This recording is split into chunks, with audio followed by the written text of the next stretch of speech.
Bomb blast के बाद इस वक्त तमाम लोगों का गुस्सा सरकार पर फूटता हुआ नजर आ रहा है।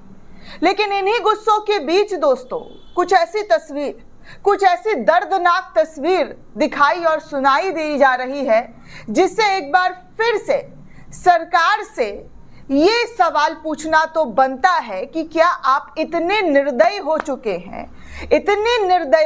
हैं और आपकी सरकार के जो पूरा का पूरा सिस्टम है वो इतनी निकम्मी हो चुकी है कि घायल लोगों को, मृत लोगों को एम्बुलेंस तक प्रोवाइड नहीं करवाया जा रहा है। ये सब देश की राजधानी दिल्ली की बात है दोस्तों।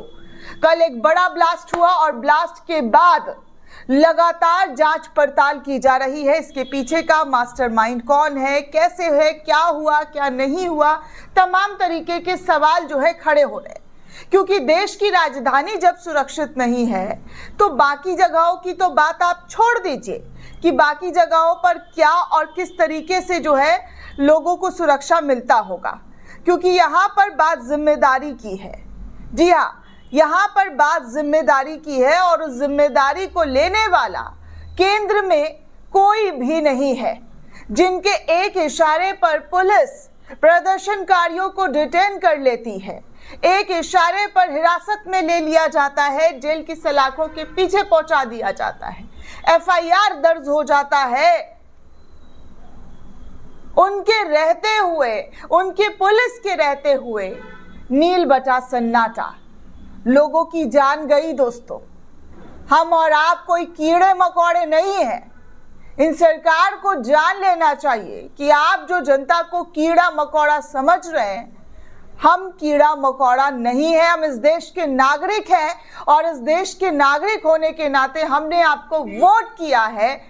आप तब जाकर कुर्सी पर बैठे हैं। जो कुर्सी का सत्ता का सुख भोग रहे हैं वो जनता के एक एक वोट के कारण ही भोगा जा रहा है।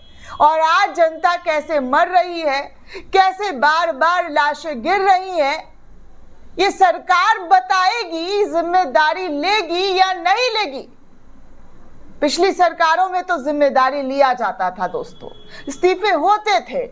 लेकिन इस वाली सरकार में तो मानो सब ढीठ है, किसी से जिम्मेदारी नहीं ली जाती है। कोई जिम्मेदारी लेना ही नहीं चाहता है, कोई ये बताना ही नहीं चाहता है कि हाँ हमसे गलती हुई है। हम सत्ता में रहते हुए, सत्ता का सुख भोगते हुए जनता को सुरक्षित नहीं कर पाए। आज मैं आपको बहुत सारी तस्वीर दिखाऊंगी दोस्तों।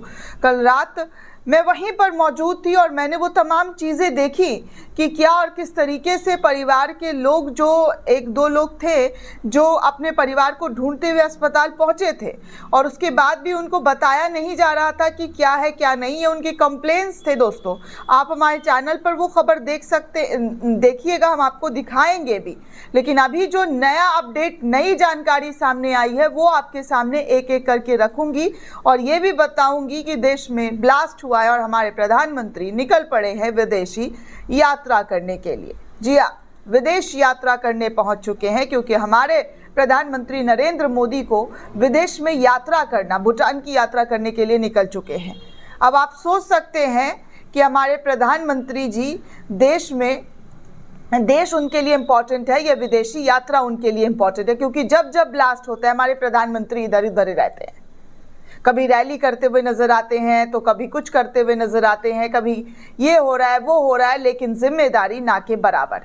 और कल भी फोटोशूट की तस्वीरें दिखाऊंगी क्योंकि कल मैं वहीं पर मौजूद थी और देश के गृह मंत्री आए तो किसी भी मीडिया कर्मी को उनसे बात करने नहीं दिया गया।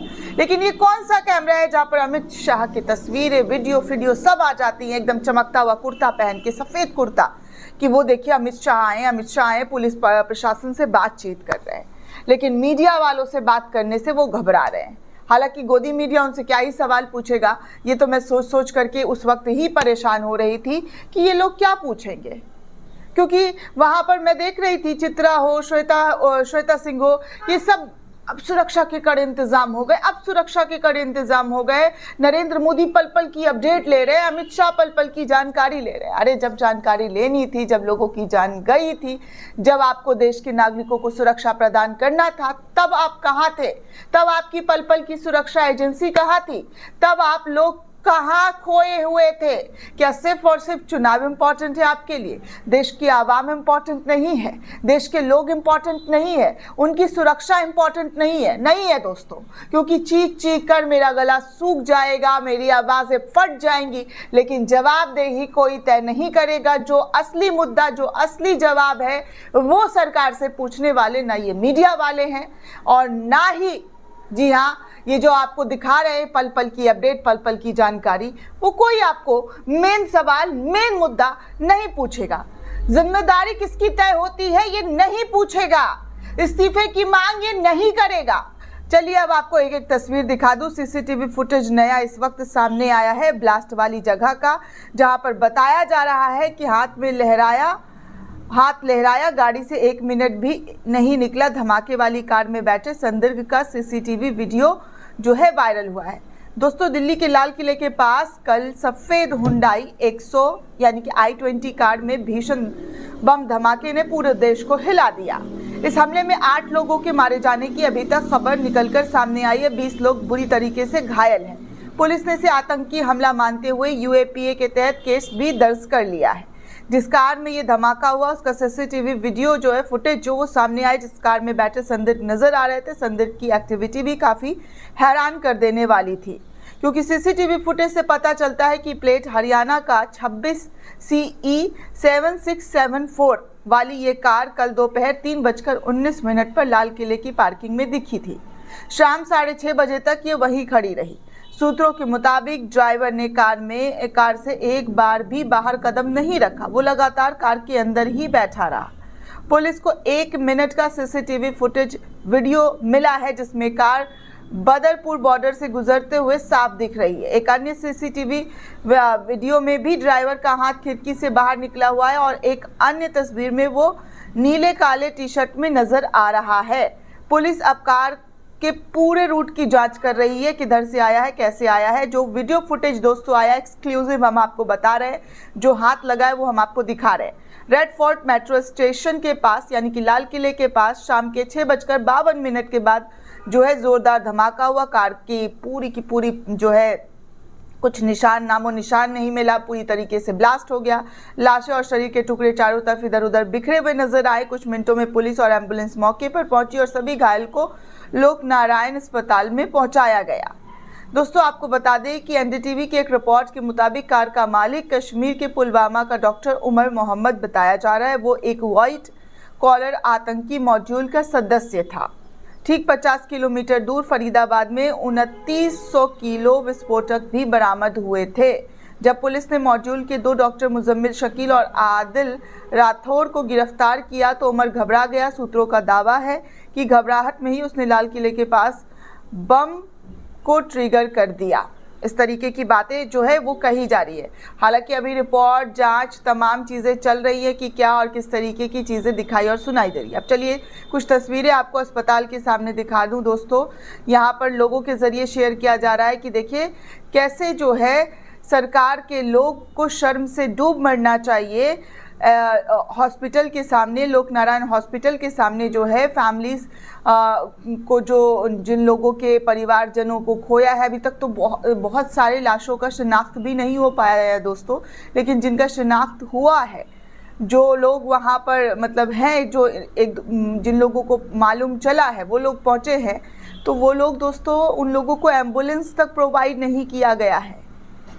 डॉक्टर कह रहे हैं खुद देख लो कैसे लेके जाओगे बॉडीज। मतलब इससे भी घटिया, इससे भी निर्दयी कुछ हो सकता है? बताइए दोस्तों, इससे भी कुछ खराब, इससे भी और ज्यादा खतरनाक कुछ हो सकता है? पहले ही उन लोगों ने अपने परिवार वालों को खोया हुआ है। उनका दर्द उनसे कोई जाकर पूछे, उनकी तकलीफ उनसे कोई सुने कि वो कितने सदमे में है, कितने दर्द, कितनी तकलीफ में है। लेकिन उनको कहा जा रहा है कि आप खुद से एम्बुलेंस प्रोवाइड करो, आपको जैसे बॉडी ले जाना है ले जाओ। ये हाल है हमारे देश का, ये हमारे देश का सिस्टम ऐसे काम करता है। इतने निर्दयी होकर लोग काम कर रहे हैं।